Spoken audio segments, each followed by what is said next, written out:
Hello बच्चों, इस video में हम सॉल्व करेंगे एक्सरसाइज 1.2। अगर हम थ्योरी यानी कि कॉन्सेप्ट की बात करें तो इसमें आपके वही कॉन्सेप्ट लगेंगे जो एक्सरसाइज 1.1 में हमने सीखे थे। अगर आपने एक्सरसाइज 1.1 सही से की है तो यकीन मानिए इसमें आपको कोई खास समस्या नहीं होने वाली है। हमारा सबसे पहला क्वेश्चन है, नीचे दिए गए कथन सत्य हैं या असत्य हैं? कारण के साथ अपने उत्तर दीजिए। ठीक है, हमें बताना है कि कथन सत्य है या असत्य और उसमें उसका कारण भी बताना है। पहला कथन है, प्रत्येक अपरिमेय संख्या एक वास्तविक संख्या होती है।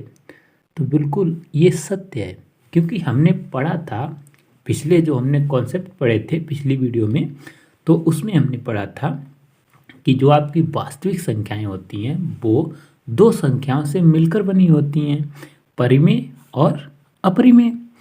तो हमसे इसमें कहा गया है कि प्रत्येक अपरिमेय संख्या एक वास्तविक संख्या होती है, तो हम लिखेंगे सत्य और कारण लिखेंगे कि वास्तविक संख्याएं परिमेय संख्या और अपरिमेय संख्या से मिलकर बनी होती हैं, या वास्तविक संख्या परिमेय संख्या और अपरिमेय संख्याओं का समूह होती हैं। इसीलिए प्रत्येक अपरिमेय संख्या एक वास्तविक संख्या होती है, यानी कि ये कथन सत्य हो जाएगा। ठीक है, सपोज अगर आपका क्वेश्चन एग्जाम में आ जाता है तो आपको ऐसे लिखना है कि कथन तो हमारा सत्य है और उसका कारण है कि वास्तविक संख्याएं परिमेय संख्याएं और अपरिमेय संख्याओं का समूह होती है, इसलिए कथन सत्य है। अब हमें दूसरा कथन दिया गया है, इसको ध्यान से समझिए कि संख्या रेखा का प्रत्येक बिंदु रूट m के रूप का होता है, जहां m एक प्राकृतिक संख्या है। अब देखो, इसको आपको पहले समझाते हैं कि कहने का इसका मतलब क्या है। ये हमारी संख्या रेखा होती है जो कि माइनस इनफाइनाइट से प्लस इनफाइनाइट, इस पर 0 भी होगा, 1 भी होगा, 2, 3, -1, -2, -3 और इसमें दशमलव वाले बिंदु भी होंगे। जैसे हम कहें कि 1.5, 2.5, ये सब हमारे संख्या रेखा पर होते हैं। कथन क्या कह रहा है कि संख्या रेखा का प्रत्येक बिंदु रूट m के रूप का होता है, जहाँ पर m एक प्राकृतिक संख्या है। जैसे हमने कहा कि m की जगह पर हमने 4 ले लिया, ठीक है, 4 एक प्राकृतिक संख्या है, तो रूट 4 कितना आ जाएगा? 2 आ जाएगा। ठीक है, तो यहाँ पर 2 तो इस पर है, ठीक है। लेकिन अगर हम कह दें कि माइनस का 5, सपोज जो माइनस की संख्या है, कोई भी प्राकृतिक संख्या का स्क्वायर रूट माइनस में नहीं आएगा, ठीक है। इसीलिए ये कथन आपका असत्य हो जाएगा। हमसे कथन में कहा गया है कि संख्या रेखा का प्रत्येक बिंदु रूट m के रूप का होता है, जहाँ पर m एक प्राकृतिक संख्या है। तो अगर m प्राकृतिक संख्या लेंगे और प्राकृतिक संख्या का वर्गमूल कभी भी निगेटिव नहीं हो सकता है, 0 भी नहीं हो सकता है, तो इसमें सबसे पहले हम लिखेंगे कि ये कथन पहली बात तो असत्य है। इसका कारण लिखेंगे, ठीक है। 0 एक वास्तविक संख्या है, बिल्कुल वास्तविक संख्या है, लेकिन किसी भी प्राकृतिक संख्या का वर्गमूल नहीं है। बल्कि कथन में हमसे कहा गया था कि रूट m एक वास्तविक संख्या है, जहाँ पर m एक प्राकृतिक संख्या है। 0 की जगह पर आप माइनस की भी संख्या कोई लिखते हैं तो भी आपका कारण बिल्कुल सही होगा। इसके बाद हम अगले स्टेटमेंट की तरफ आते हैं। इसमें हमसे क्या कहा गया है, प्रत्येक वास्तविक संख्या एक अपरिमेय संख्या होती है। प्रत्येक वास्तविक संख्या एक अपरिमेय संख्या होती है। देखो, हमने आपको समझाया था कि जो हमारी वास्तविक संख्याएं होती हैं, जो हमारी वास्तविक संख्याएं होती हैं, वास्तविक संख्याएं, ये हमने कॉन्सेप्ट आपको एक्सरसाइज 1.1 में सभी बताए हैं। इनको हम दो पार्ट में डिवाइड करते हैं, ठीक है। एक आपकी हो जाती हैं परिमेय संख्याएं और दूसरी होती हैं अपरिमेय संख्याएं। तो आपसे अगर कोई कहे कि प्रत्येक परिमेय संख्या वास्तविक संख्या होती है तो बिल्कुल सही है, प्रत्येक अपरिमेय संख्या वास्तविक संख्या होती है तब भी सही है। लेकिन अगर प्रत्येक वास्तविक संख्या परिमेय संख्या कह दिया जाए तो उल्टा हो गया, यानी कि गलत हो गया। इसी तरह प्रत्येक वास्तविक संख्या एक अपरिमेय संख्या होती है, यह भी आपका गलत हो जाएगा।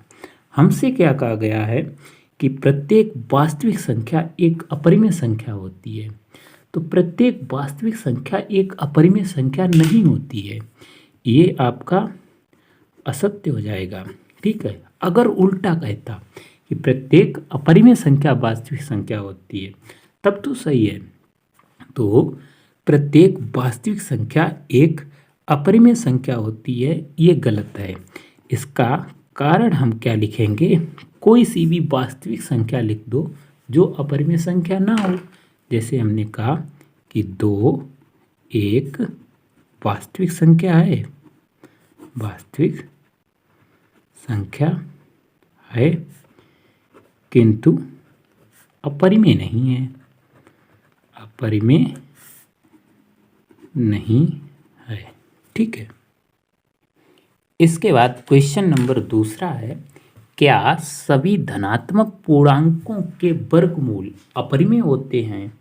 यदि नहीं तो एक ऐसी संख्या के वर्गमूल का उदाहरण दीजिए जो एक परिमेय संख्या है, ठीक है। तो हमसे देखो पूछा गया है कि क्या सभी धनात्मक पूर्णांकों के वर्गमूल अपरिमेय होते हैं। हमने आपको बताया था कि अपरिमेय संख्याओं में कौन कौन सी आ जाएंगी। जैसे आपका अगर वर्गमूल में दी गई हो संख्या और पूर्ण वर्ग ना हो, जैसे हमने कहा 3, ठीक है, 3 आपका वर्गमूल में है लेकिन पूर्ण वर्ग नहीं है। घनमूल में संख्या दी जाए और पूर्ण घन ना हो तब भी वो अपरिमेय हो जाएगी। हमसे कहा गया है क्या सभी धनात्मक पूर्णांकों के वर्गमूल अपरिमेय होते हैं। तो अगर कोई पूर्ण वर्ग संख्या दे दी जाए, उसका वर्गमूल जैसे हमने ले लिया 16, तो इसका तो 4 आ जाएगा और 4 आपकी परिमेय हो जाएगी। तो ये आपका जो कथन है दूसरे का, उसको हम लिखेंगे असत्य, ठीक है। कह रहा है क्या सभी धनात्मक पूर्णांकों के वर्गमूल अपरिमेय होते हैं, तो हम लिखेंगे नहीं, सभी धनात्मक पूर्णांकों के वर्गमूल अपरिमेय नहीं होते हैं, कुछ के परिमेय भी होते हैं। किनके परिमेय होते हैं, जो संख्याएं पूर्ण वर्ग हों, जैसे कि हमने कह दिया 4, ठीक है, 25, 2 का 4, 3 का 9, 4 का 16, 5 का 25, 6 का 37, 7 का 49, 8 का 64, इन सभी के जो वर्गमूल आएंगे वो परिमेय होंगे। लेकिन इसके अलावा जैसे हमने लिख दिया 2, 3, 5, 6, 7, 8, 10, 11, 12, 13, 14, 15, इन सभी के अगर वर्गमूल हैं तो ये सभी अपरिमेय होंगी, ठीक है। वही स्टेटमेंट ध्यान रखो कि अगर संख्या पूर्ण वर्ग में लिखी, जो वर्गमूल में लिखी है और पूर्ण वर्ग है नहीं तो वो अपरिमेय होगी। लेकिन अगर वर्गमूल में पूर्ण वर्ग संख्या लिख दी जाए तो वो वर्गमूल से बाहर आ जाएगी, यानी कि वो परिमेय हो जाएगी। इसी तरह अगर कोई संख्या घनमूल में लिखी है और पूर्ण घन नहीं है, जैसे हमने कहा 64 ये लिखी है घनमूल में, तो ये तो पूर्ण घन है और 64 का घन जो है घनमूल 4 आ जाएगा, यानी कि परिमेय हो जाएगी। लेकिन अगर घनमूल में लिखी संख्या पूर्ण घन नहीं है, जैसे हमने लिख दिया 21 वो 81, ठीक है। तो 81 पूर्ण वर्ग है लेकिन पूर्ण घन नहीं है, घनमूल में लिख दिया तो ये आपकी अपरिमेय संख्या हो जाएगी। क्वेश्चन पर आते हैं, क्या सभी धनात्मक पूर्णांकों के वर्गमूल अपरिमेय होते हैं? तो हम कहेंगे नहीं। और कहा है यदि नहीं तो एक ऐसी संख्या के वर्गमूल का उदाहरण दीजिए जो एक परिमेय संख्या है। तो यहाँ पर हमने बहुत सारी संख्याओं के वर्गमूल के उदाहरण दे दिए। जो भी आपकी पूर्ण वर्ग संख्या है उन सभी के वर्गमूल परिमेय होते हैं, ठीक है। उदाहरण में हम लिख देंगे 25 का वर्गमूल परिमेय है, यानी कि अपरिमेय नहीं है, ठीक है। अब आपका क्वेश्चन नंबर तीसरा कुछ इस तरह का क्वेश्चन, जैसे हमने आपको बताया था कि संख्या रेखा पर परिमेय संख्याएं भी होती हैं और अपरिमेय संख्या भी होती हैं। और अपरिमेय संख्या के हमने एग्जाम्पल दिए थे, √2 हो गया, √3 हो गया। तो अगर √2 और √3 अपरिमेय संख्या है और अपरिमेय संख्या संख्या रेखा पर प्रदर्शित की जा सकती हैं, तो उनको हम कैसे प्रदर्शित करेंगे? यही इस क्वेश्चन में हमसे कहा गया है कि दिखाइए कि संख्या रेखा पर √5 को किस प्रकार निरूपित किया जा सकता है, ठीक है। इसको हम आपको प्रदर्शित करके दिखा रहे हैं। इसी तरह आपका √2 हो जाए, √3 हो जाए, ठीक है। तो सबसे सिंपल तो √2 है, उसके बाद √3 है और उसके बाद √5 जो है लास्ट स्टेज आती है लगभग। तो इसके लिए सबसे पहले हम क्या करेंगे, एक तो लाइन खींच लेंगे, ठीक है। इसके बाद यहाँ से सपोज ये आपका ओरिजिन हमने मान लिया। अब 1 सेंटीमीटर का चाप भरेंगे, ठीक है, नाप कर 1 सेंटीमीटर। तो यहाँ पर हम थोड़ा ज़्यादा ले रहे हैं जिससे आपको क्लियर दिखे, ठीक है। एक्चुअली हम 1 नहीं लेंगे, ठीक है। तो सपोज हमने ये मान लिया इतना 1 है हमारा, ये 1 है, ठीक है।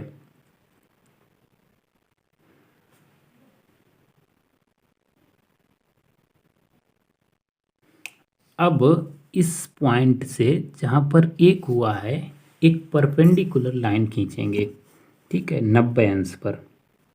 इससे लंबवत एक लाइन खींचेंगे। इस लाइन पर भी हम सेम इतना ही चाप भरेंगे, ठीक है।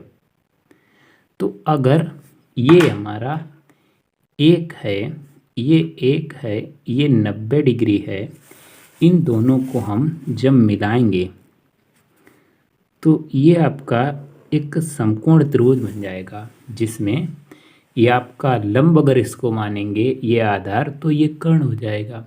यानी कि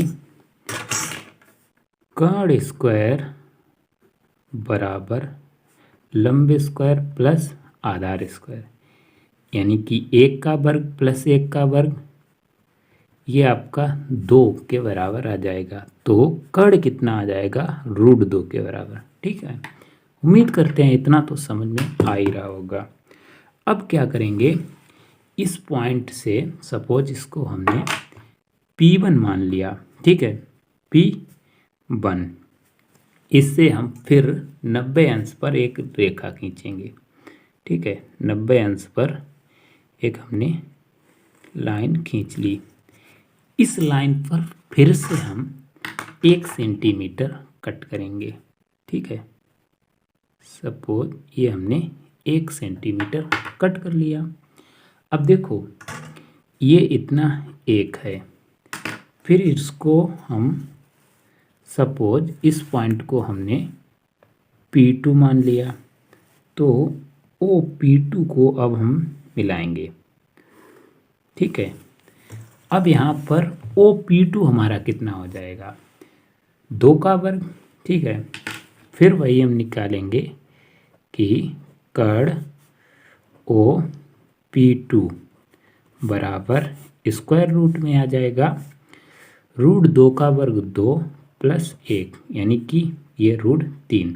देखो अगर √2 हमें प्रदर्शित करना होता तो हम यहाँ पर रुक जाते और √3 प्रदर्शित करना है तो हम आ गए यहाँ पर। एक्चुअली ये हमारी √3 लंबाई आएगी। प्रदर्शित करने के लिए हम इतना चाप भर के इस तरफ कर लेंगे। √2 के लिए भी यही करेंगे, लेकिन हमें √5 पर जाना है, ठीक है। तो इसके बाद फिर इस लाइन से OP2 से 90 अंश पर हम एक रेखा खींचेंगे, ठीक है, OP2 से, और इस पर 1 सेंटीमीटर का चाप भरेंगे, ठीक है। फिर इस पॉइंट को P3 कह के हम इनको मिला देंगे, ठीक है। इसको हमने मिला दिया। अब देखो हमारा ये OP3 कितना हो जाएगा। OP3 बराबर स्क्वायर रूट, ये 1 है, ठीक है, ये √3 है, ये √3 है, यानी कि √3 का वर्ग 3 और 1 का 1। तो ये आ जाएगा √4 यानी कि 2, ठीक है। ये अभी हमारा आया है 2। इसके बाद फिर से हम इसके परपेंडिकुलर एक रेखा खींचेंगे, ठीक है। इससे 90 अंश पर एक लाइन खींचेंगे